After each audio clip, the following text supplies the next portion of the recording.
Hi friends, তো good morning. Welcome back to my channel. তো তোমরা সবাই কেমন আছো? আশা করি ভালো আছো। আমিও খুব ভালো আছি। তো আজকে সকালটা দেখো পুরো মেঘলা, আর কি বাতাস দিচ্ছিল দেখো তখন। তো আমি অনেকক্ষণে উঠেছি, এখন প্রায় 9টার দিকেই বাজে। তো 9টার দিকে প্রচুর ওয়েদারটা কিন্তু আজকে প্রচুর ঠান্ডা ঠান্ডা ছিল এই ঝড় বাতাসের জন্য। তো তোমাদের কার কার দিকে বৃষ্টি হয়েছে জানিও। আমাদের দিকে খুব একটা বৃষ্টি হয়নি। তারপর দেখো মেয়ের জন্য সুজি বানালাম ওকে খাওয়াবো বলে। তো পুরো রুমের অবস্থাটা দেখো কি হয়ে আছে, জামা কাপড়ে এইগুলো এবারে সব গুছাবো। তো কারেন্ট থাকেনি আজকে। এই আমফুলগুলা দেখো এমন পড়েছে, একবার ঝেঁটিয়েছি তারপরে আবার ঝাড়ু হাতে থাকলেই হচ্ছে। আজকে পুরো পুরো দেখো বাহিরটা দিয়ে পরিষ্কার করলাম, একটু পরেই অবস্থা আরও খারাপই হয়ে যাবে। তো মেঘটা দেখো এখন একটু পরিষ্কার করেছে। তারপর ঝাড়ু দেওয়ার পর সব কাজবাজ কমপ্লিট এখন হয়ে গিয়েছে মোটামুটি। তারপর এবারে মুড়ি খাবো।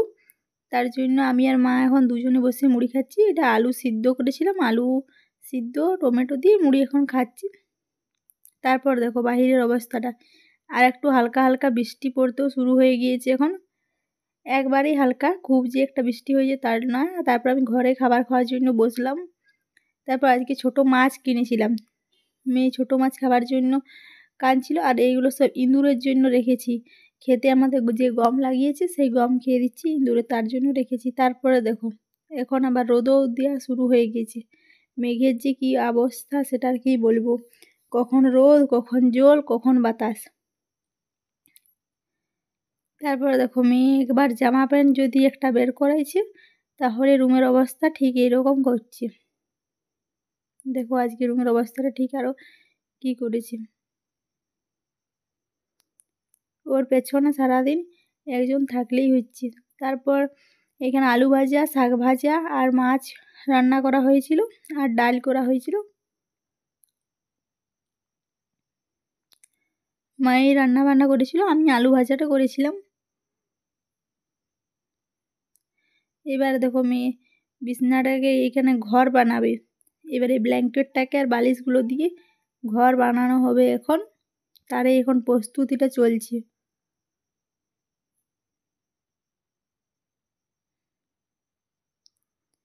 তারপর খাওয়া দাওয়া সব কমপ্লিট হয়ে গিয়েছে এখন। আজকে এত ঠান্ডা যে সারাদিনেই খুব ওয়েদার খারাপের জন্য প্রচুর আমাকেই ঠান্ডা বেশি লাগছিল। তারপর দেখো একজন বোঁদে দিয়ে গেছে, সেইগুলো দুপুরবেলা এখন মেয়ে ভাত তো একটাও খাবে না, এখন বোঁদে খাবে। তার জন্য দেখো এখন চেঁচামেচি। তারপর একটা বাটি আনতে হলো, বাটি পরে দেবো এবারে। নিদি বলছে তোমাকে দিতে হবে না, আমি নিজেই নিব। ভাবছি আমি দিলে যদি কম দিই, তার জন্য নিজেই নিয়ে নিয়েছি। বলছে আর নেব না। যে খোয়া চলছে এখন বোঁদে।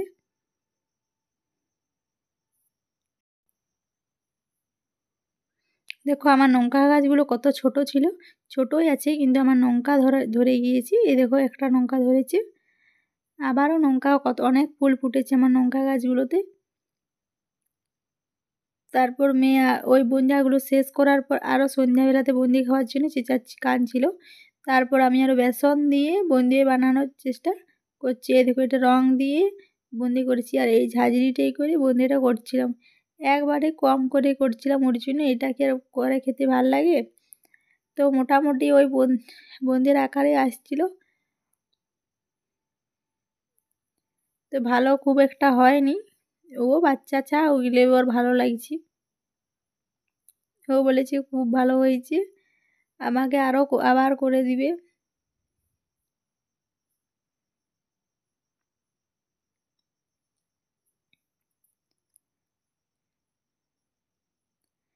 তারপর রাত্রের বেলাতে আমার খিচুড়ি খেতে খুব মন যাচ্ছিল, তো আমাকে পাশের বাড়ির একজন দিদি আমাকে এই খিচুড়িটা দিয়েছে যে তুমি খাবে।